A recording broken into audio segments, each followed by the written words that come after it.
एक इलाका जहां पर जमीन के नीचे कुछ छुपा है, कोई नहीं जानता। एक जगह जो दिखती तो वीरान है, लेकिन ऊपर से देखने पर वहां पर अजीब से निशान दिखते हैं। आखिर ये निशान किसने बनाए और क्यों? क्या वाकई कोई पेड़ ऐसा भी है जो कि पूरी दुनिया में अकेला खड़ा है, और वो हजारों बोट्स जो कि समंदर में एक दूसरे से बंधी पड़ी हैं? क्या ये सिर्फ कोइंसिडेंस है या फिर कोई मजबूरी? क्या सैटेलाइट से दिखने वाली ये इमेजेस सिर्फ तस्वीरें हैं या फिर कोई ऐसा राज जिससे कि अब तक पर्दा नहीं उठा? जैसे अमेरिका के नेवाडा डेजर्ट में सैटेलाइट इमेज में एक बड़ी स्क्वायर बाउंड्री और उसके अंदर HOL जैसे अल्फाबेट शेप्स नजर आते हैं। ये अजीब से शेप्स असल में अमेरिकी नेवी के फैलन रेंज ट्रेनिंग कॉम्प्लेक्स का हिस्सा है, जो कि air to ground missile testing और स्पेस सैटेलाइट्स की जूम और एक्यूरेसी कैलिब्रेशन होती है। इन नकली शहरों जैसे कि कंटेनर स्ट्रक्चर्स पर मिसाइलें दागी जाती है ताकि एक्चुअल मिशन से पहले टेस्टिंग करी जा सके। वहीं चीन का टकला मकान डेजर्ट भी कुछ ऐसे ही रहस्य समेटे हुआ है। यहाँ रेगिस्तान के बीचों बीच बना 500 एकड़ का ग्रिड पैटर्न सैटेलाइट से साफ दिखाई देता है।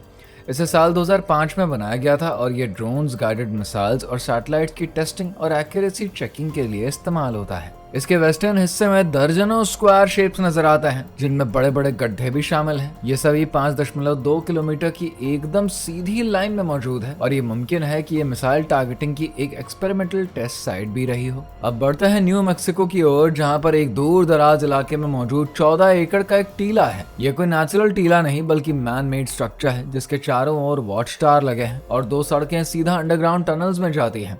इसके पास मौजूद कर्टलैंड म्यूनिशंस स्टोरेज सेंटर और एयरफोर्स बेस से ये कंफर्म होता है कि यह अमेरिका की सबसे बड़ी न्यूक्लियर वेपन स्टोरेज साइट है। साउथ अमेरिका में तो अमेज़न रेन फॉरेस्ट के गहराइयों में कुछ जगह सैटेलाइट में ब्लर दिखाई देती है, लेकिन कुछ लोकेशंस पर यानोमामी ट्राइब के शबोनो दिखाई देते हैं। ये बड़े गोलाकार कम्युनल घर होते हैं जहाँ पर पूरा कबीला एक साथ रहता है, और आपको ये जान के हैरानी होगी कि ये ट्राइब आज भी मॉडर्न वर्ल्ड से कटे हुए हैं और उनकी जिंदगी जड़ी बूटियां, शिकार और नदी किनारे की जिंदगी पर डिपेंड है। वहीं मॉरिटानिया के नोवा डीबू पोर्ट की सैटेलाइट इमेज में हजारों फिशिंग बोट्स एक दूसरे से बंधी हुई दिखती हैं। दरअसल ये अटलांटिक ओशन का तूफानी क्षेत्र है, जहां पर छोटे पोर्ट के कारण यहां पर मछुआरे अपने बोट्स को आपस में बांध देते हैं ताकि सुरक्षा बनी रहे और एंकरिंग का खर्च भी आपस में बढ़ जाए। और अब आखिरी में बात करते हैं सुएज कनाल की, जहां पर एक बार एक चाइनीज सेमी सबमर्सिबल शिप जिनयावा अपने भारी वजन के चलते कनाल के किनारे पर फंस गई थी, जिसके बाद ड्रेजर शिप्स ने नीचे से रेत हटाकर उसको निकाला था। ये शिप 500 टन से ज्यादा वजनीय होती है और ऐसी ओवरसाइज शिपिंग के लिए ही इस्तेमाल होती है। सैटेलाइट इमेज में पानी में फैली मिट्टी से साफ पता चलता है